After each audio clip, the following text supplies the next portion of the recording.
You first of all need to have a well-organized structure. Combined with ongoing development effort, there should be a development strategy. What can we do to lead from point A to point B? Okay, it's very crucial for achieving long-term process.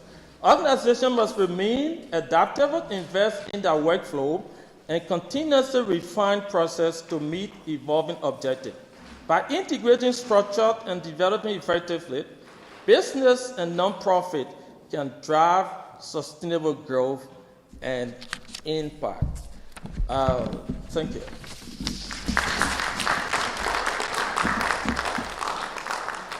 Thank you very much, Zach. You don't like that, but you earn it. Yeah. You just heard a presentation from Dr. Demi. So we will have about 25 minutes of interaction with him. If you have any question or you have a comment that you want to make based on his presentation, we will now open the floor, be recognized, and then you will speak. You just ready to speak. We'll bring this mic near you. We don't hear the mic, but it's being recorded. So the floor is open. If you have any question, just raise your hand. I will come close to where you are, and your voice will get into the mic. Yes, ma'am.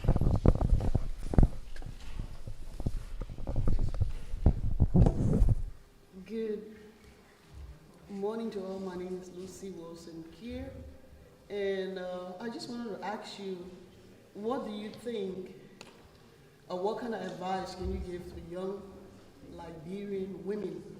Because this is a women, all Liberian women organization conference. In case they want to start their own organization, what do you think they need to do to align with businesses or organizations in Liberia? Thank you. What to do to align themselves, to be in line with what's happening in Liberia? Okay. For younger Liberian women who are within the United States wanting to open a business, and they want for that structure to align with the Liberian organizations in Liberia. Thank you. That's a beautiful question. I think this is more programmatic. In establishing a position, purpose that drives you to establish what you want to establish. That's the first thing. What do you want to establish? That why question needs to be answered by why. What a business? It is just because I'm seeing other people establishing businesses, or is there a need? Is there a gap that I am trying to fill in? You should first of all answer the question why you want to exist. The second thing is you just a need to do a market survey. How many persons are doing this business I want to get involved in? Are there people doing it? How are they doing it? What difference would that make if I am to establish this business? Where do I want to exist? Okay, how many of these businesses in this community would that be impacting the community, or it is just to open a business because I want to open a particular in a business? What are the needs in the community? So if your business or organization is addressing existing needs, okay, you will see yourself naturally being aligned because you are addressing a problem, or you are meeting to fill in the gap of a supply chain gap. For example, let me just put it this way.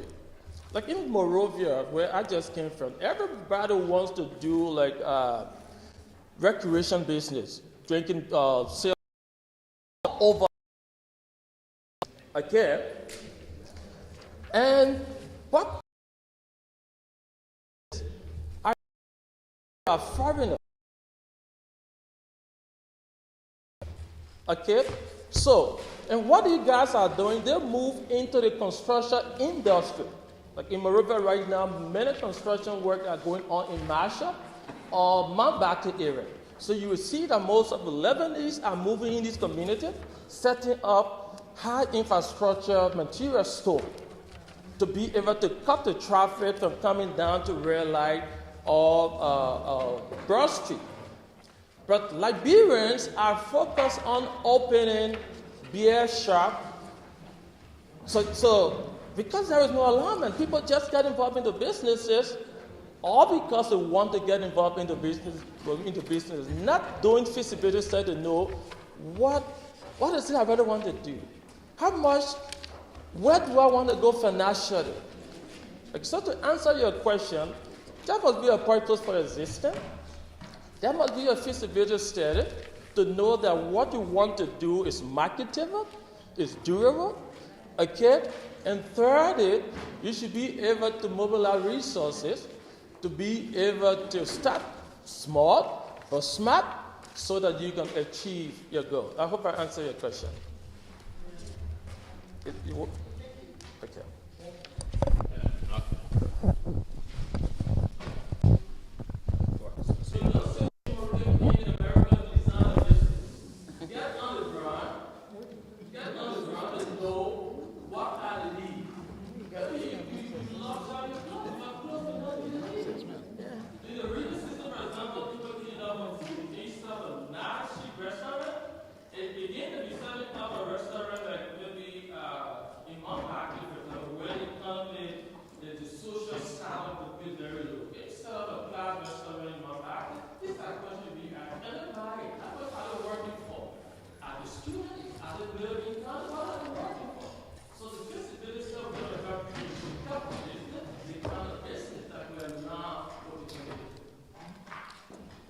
Thank you, sir.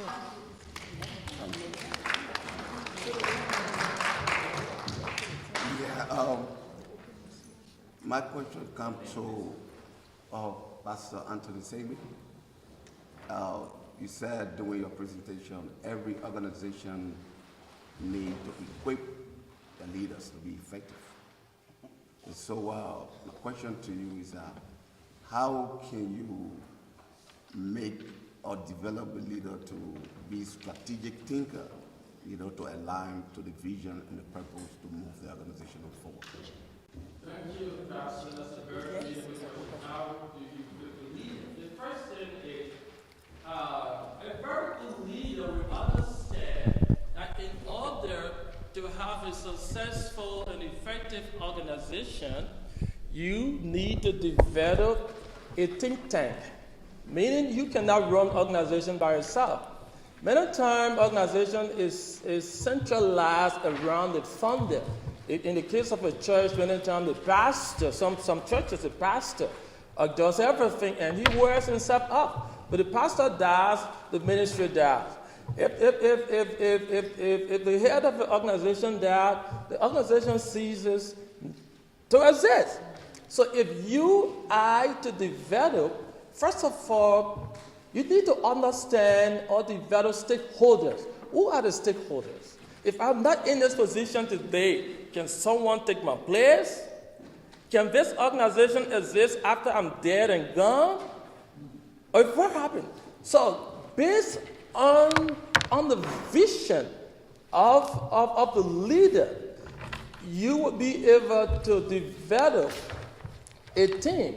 Many times there are many times that leaders die, and after they are dead, people look for who to take their place, right? Many times in our culture. But a visionary leader should be a person who will still be alive and have someone take his place. Who is still alive and have someone do what he's capable of doing. That's a leader. So one of the ways to develop an organization is to dedicate responsibility. It's for a senior leader sit back and have people do what you can do. Teach by example. Don't be sick and be dead before someone act in your place or before someone learn your skills. A leader is a leader who leads from the back. Meaning you learn, you have the skills, but then you are reach a stage down, not as a leader, but not as a facilitator of change. So you sit behind and facilitate transition because you see the future. A good leader should be able to link this generation of his leadership with the future generation. So the way you do that is by still being alive, still being in control, and have other replicate yourself or procreate yourself or others being able to do just what you're able to do. But because many times organizations have short-minded goal, leaders have short-sighted goal, it's all centered around them. So because it's centered around you, the day you die, what happens? Organization is there with you. Develop a team. Develop a team. Get your team orientated. Make sure they can do what you are able to, even better than what you're able to really do. Be dying and say, yeah, I'm excited that I have 4 or 5 persons who pay attention, who understand the vision, who understand where we want to go, who understand the mission. Yep.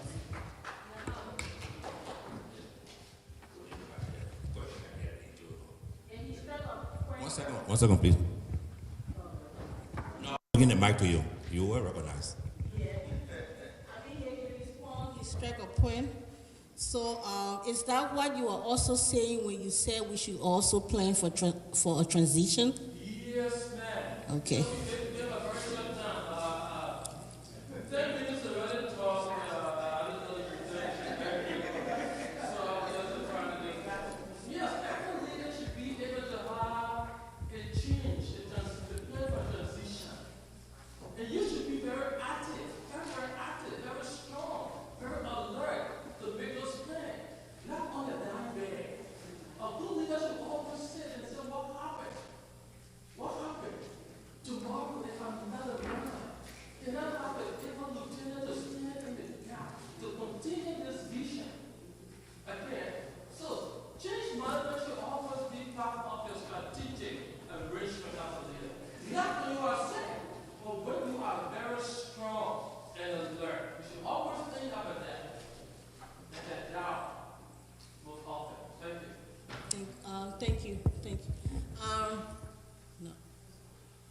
Actually, I wanted to make a statement, but then what he said is very important, so I thought to. Yes, ma'am.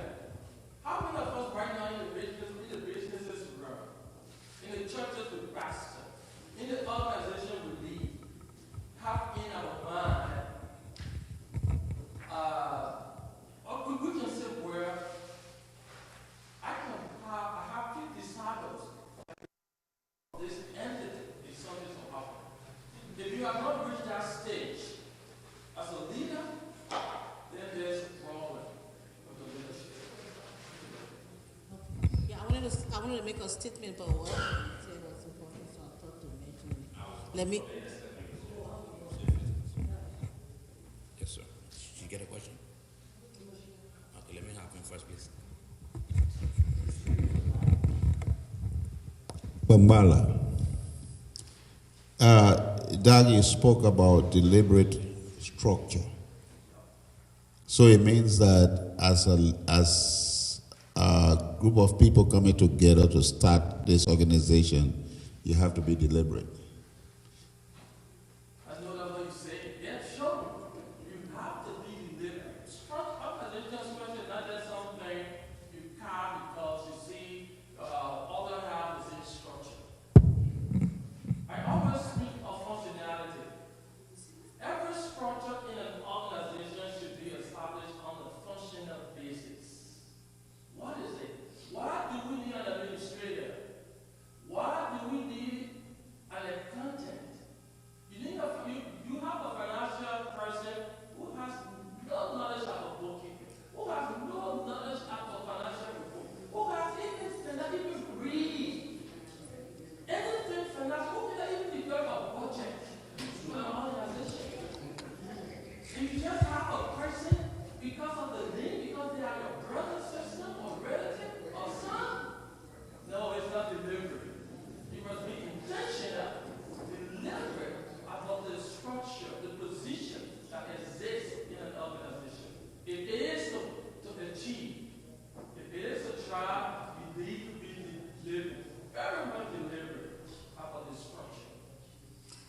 The reason why I pick up the deliberacy of structuring in organization is that to be a social entity, you are stepping out to serve other people. Yeah. That's why we gather in the first place. Yeah. To be together, whether two, 3, or one person, to start putting this into being.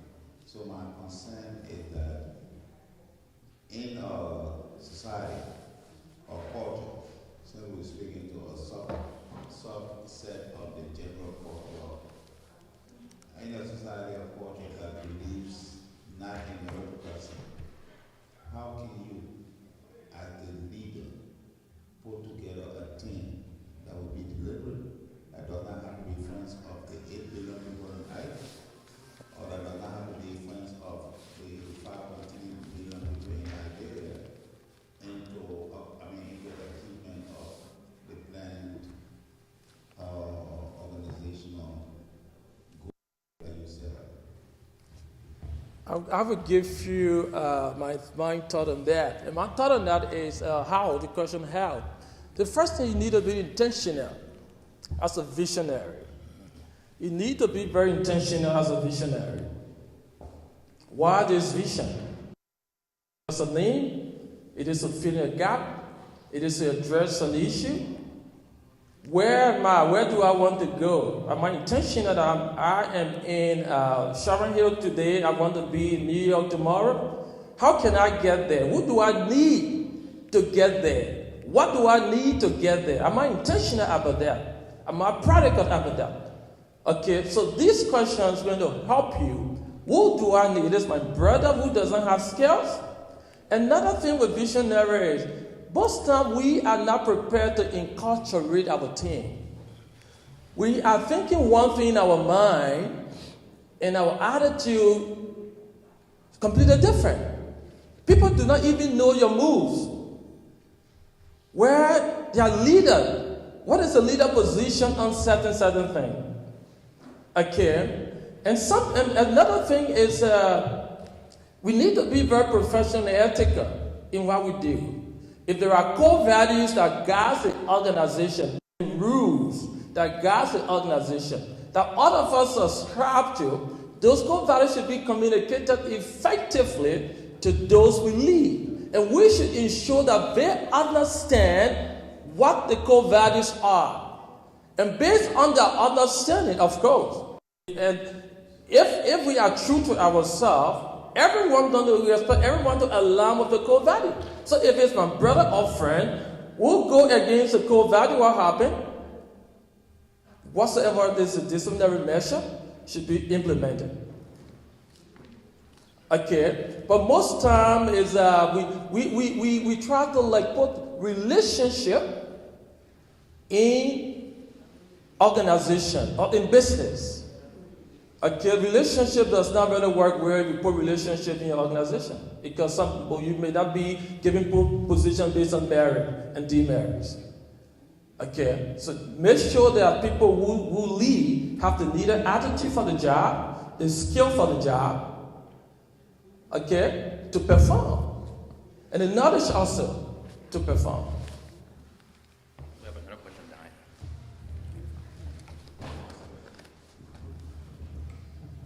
Yes, I just want to make, and when you talk about transitioning a leader, I just want to make it also, from my understanding, not only the leader, but the entire team, because what I observe about all Liberian organizations is that we leave the younger ladies on the side.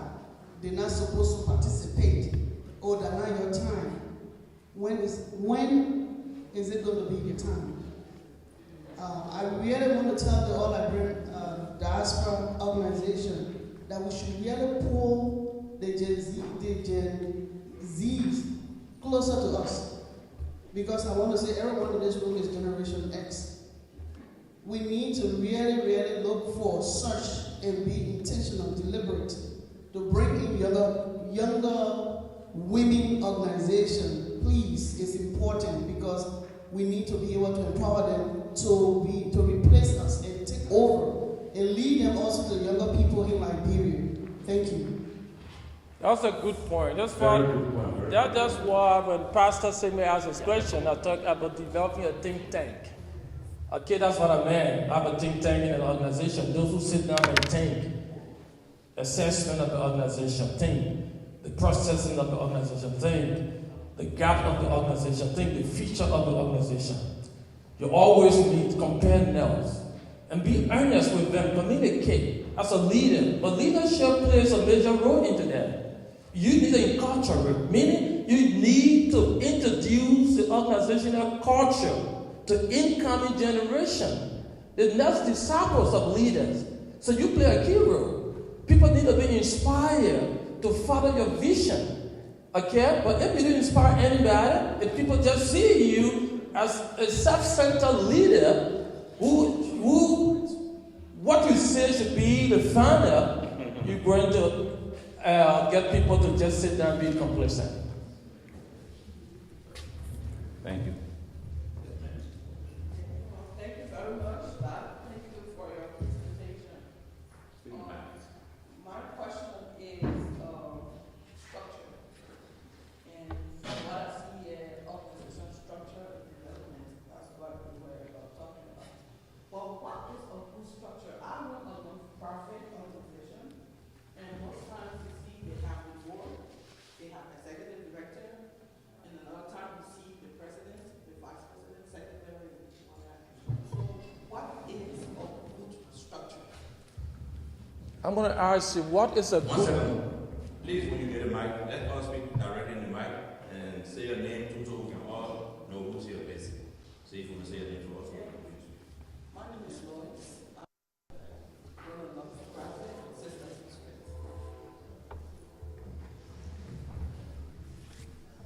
I'm going to ask you, what is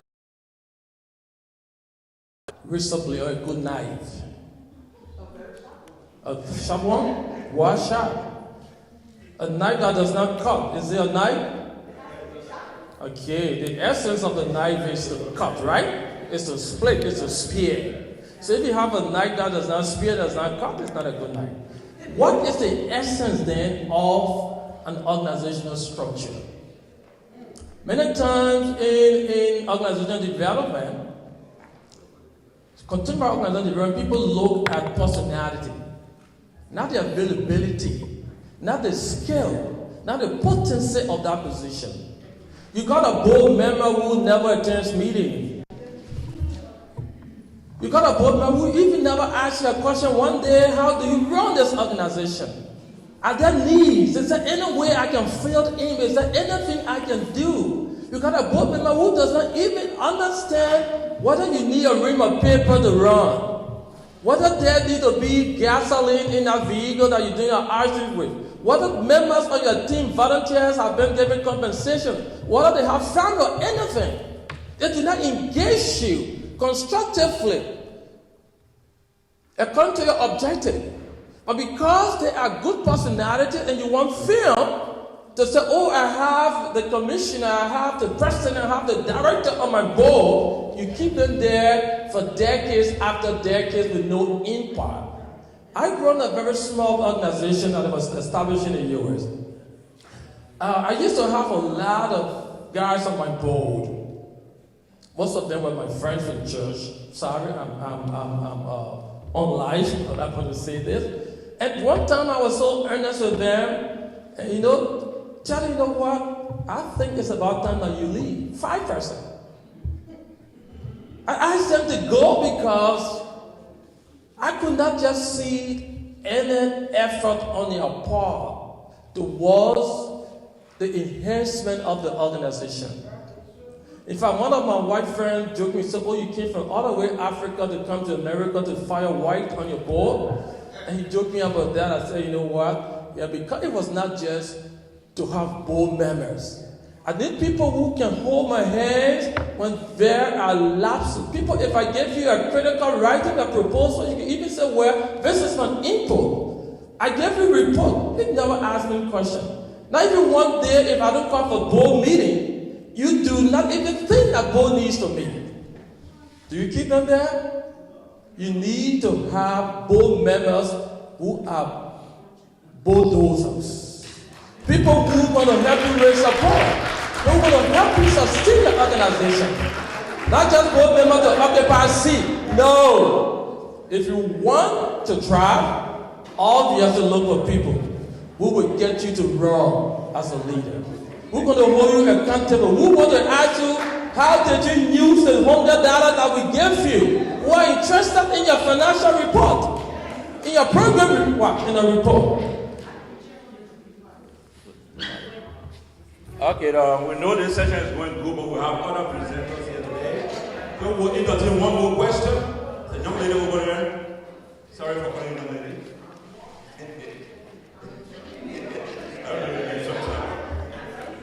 Yeah. Good morning. My name is Fatu Chumwemezi Wifa. Okay. I want to say something. We live in the community. We got people, we talk about leadership structure, business structure. I just want to say something. People are afraid to move. Most of our youth around here, they are afraid to move. They don't want to take challenge. They don't want to push ahead. They just want to sit. A lot of organizations here, they got like 50 members. You find only 10 members going to meeting. You have like 5 persons, they will say that the people think. They are afraid to speak out. The only thing they want to do is criticize in the back. And having an organization, everybody cannot work, but they got people that can push people to work. So if we just do away with that, the people think, and I cannot do this, I cannot do that. Some people will do business. They do not have the passion to do business because they are not tolerant. The way they talk to their customer, even when the customer owing people, they don't do their inventory, they don't even test stock. So that's what makes us, we need to gather this diaspora winning. We need to put things together. Thank you, thank you. I think I would ask you somebody else, Brad, if you can interrupt my bias, you cannot say 1 minute.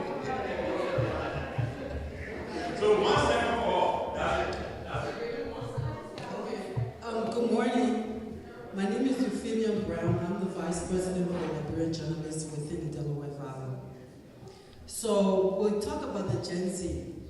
The Gen Zs are not ready, and the catchphrase word here is readiness. They're not ready. And they all have different agenda, especially if they come from their walk of life where they were not brought out into having organizations in their homes or in the schools or in the community. They are fearful of it. As of present, I lead an all-girls organization in Liberia. There are young women that have graduated from high school 3-4 years ago. They're very ambitious. I'm pushing them forward. I see their growth, and I know that I can give them structure to become reputable women in the community. But what we're saying here is, our young women, they are not ready. I have said before, one more second, I've said before, we are the last generation of caregivers. When this particular generation has expired, we'll be using robots. So the speaker will come in, he will give a closing remark. We'll take the final comments, we'll give you a closing remarks, and you'll be done. I'm working my way back up. I see you, miss.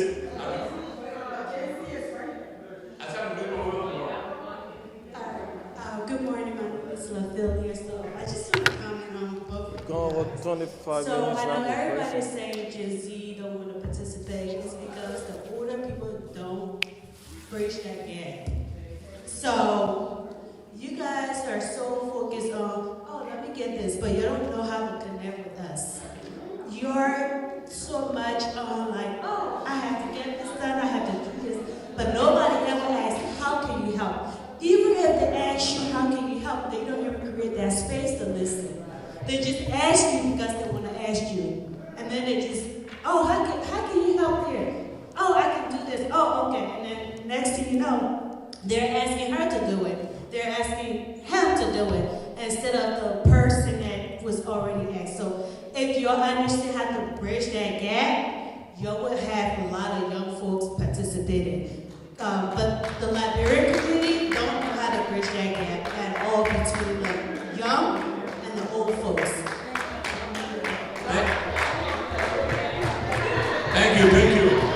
This is just the beginning. This is just the beginning.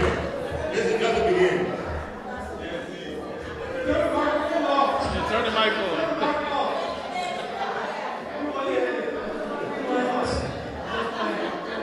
So I'm a member of the Gen Z community.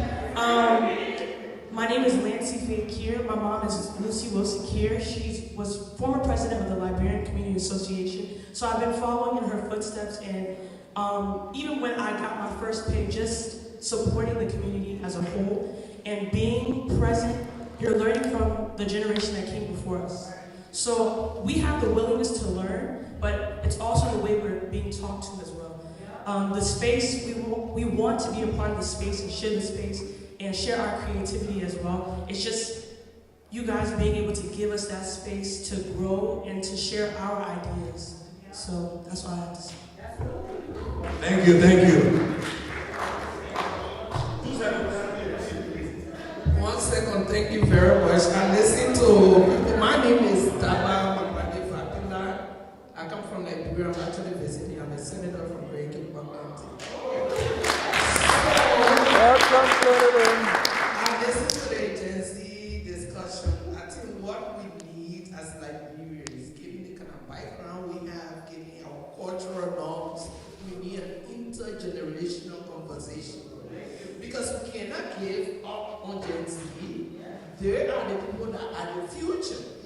So we can't just say they don't want to and we stop it right there. We need that conversation so that we can hear from them more clearly. Probably the way we are engaging them is not the way they are interested in getting involved. So we need to listen to them and tell us how they want to be involved and start from there.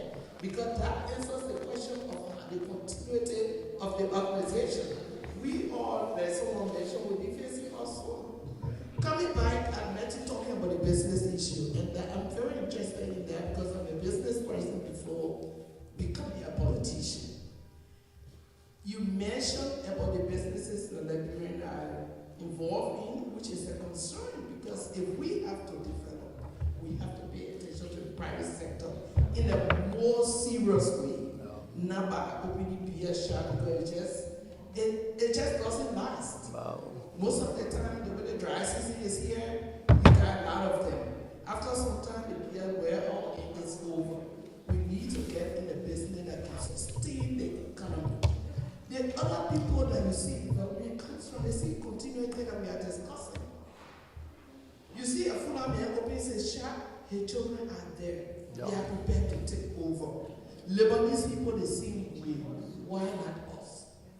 We are allowing our children to have different interests. And sometimes when I have this conversation, I think about the educational system.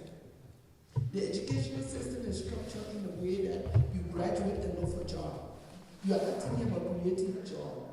I told you from the beginning that I also run a business.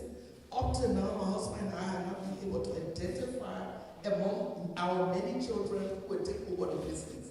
Some of you must have heard about Bachelor Hotel in Bon County. We bring our son in, he's there 1 2 months, the interest is different.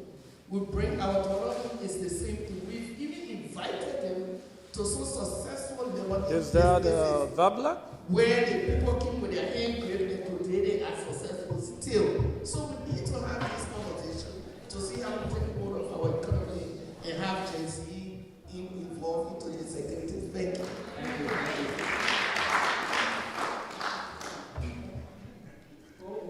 20 minutes been gone ever since. 15 minutes been gone ever since. The bulldozer sometime, right? Yeah, you have to talk about it.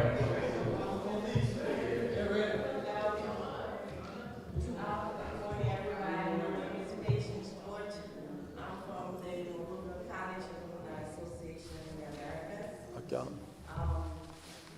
So we are in the environment, I want to say, most special in the Liberian community, where we have leaders who've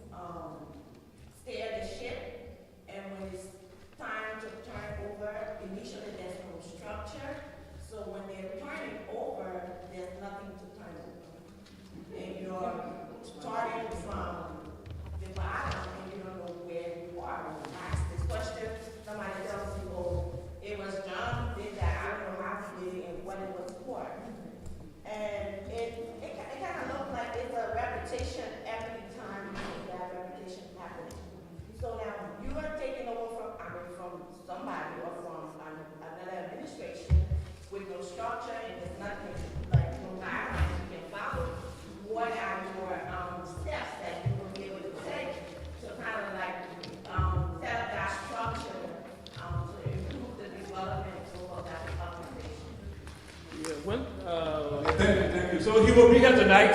If your questions are not all addressed, he will be here tonight. I know he'll make himself available. So just I'm not sure with that. It's good to see the honorable senator here. I heard I worked with your husband before at the health ministry. It's a pleasure to Mr. Vabla, right? Yes, I worked with him when he was minister for planning, and I was head of the eye care secretary, River Blindness program manager there. So we spent some time at your place sometime. It's good to see you. Wonderful seeing you, Senator. To conclude, I spoke on, regarding your question, I spoke at the process improvement. Process improvement. Many times, the workforce and operational efficiency becomes a problem. I talk operational efficiency in an organization. Basically, has to do with not just transitional plan,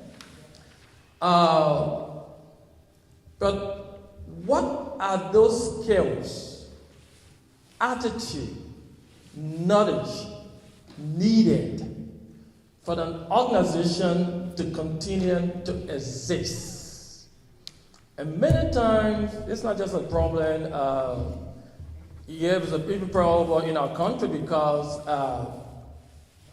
we come from a traditional theoretical background where we look at what I call the great man theory in leadership. In our country, the great man theory, the elder talked and that's it. The most important person talked, that's it. The president talked, that's it. The chairman said it, that's it. And because of that kind of a psychology, leadership psychology, it fed us our leadership structure. So we come with even those type of traditional psychological perspective into modern time, 21st century leadership structure. So you see most of our institutions, whether Liberian institution or African institution, are run by the great man theory concept. So because of that, there is not much element of sustainability into that. Another thing, we do not hold our leader accountable. When you ask leaders, people think you're against the leader. So most of us don't feel comfortable to ask our leader, why is this going this way? So if we are to mitigate that, one of the things that we need to, I see a lot of interest in this topic right now. Madam Chair, leaders of this organizing group, I see there's a lot of interest in this. This calls for some form of further conversation on this. Okay, so they should not just stay right here. They should not just stay right here. I think a lot of people are coming out to speak out some of the things, not only affecting us here in a little group, but even our country like Liberia. If we can just highlight this type of discussion and see how we can start to have an understanding among ourselves, we can have this elevated to other level. To conclude, I want to just say that the leadership structure is as good and effective as the development of intentional goal and objective. Our objective will enable us as an organization to be able to determine the kind of structure that is relevant to the organization. Not the organization, then the objective. The objective first. Where do we want to go? How do we get there? Who can be the driver to take us to that destination? That answer, who could be the driver, the mechanic on the car to take us to that destination, will help us to select our board, our code of officer, and people based on merit. Not by your friend. The development should always be a process that we should embrace at every stage. Financial policy development, behavior, whatever we need as an organization to help us to get to where we want to get. You need finance, you need programs, you need activities, you need procedure, you need core values, you need capital. One of the participants just talked about bridging gaps. We need to know how to make use of our social capital. Please read about social capital. There is something called social capital. Not money, but the way you relate to people. If a leader does not have a very good social assets, the way you communicate, your manner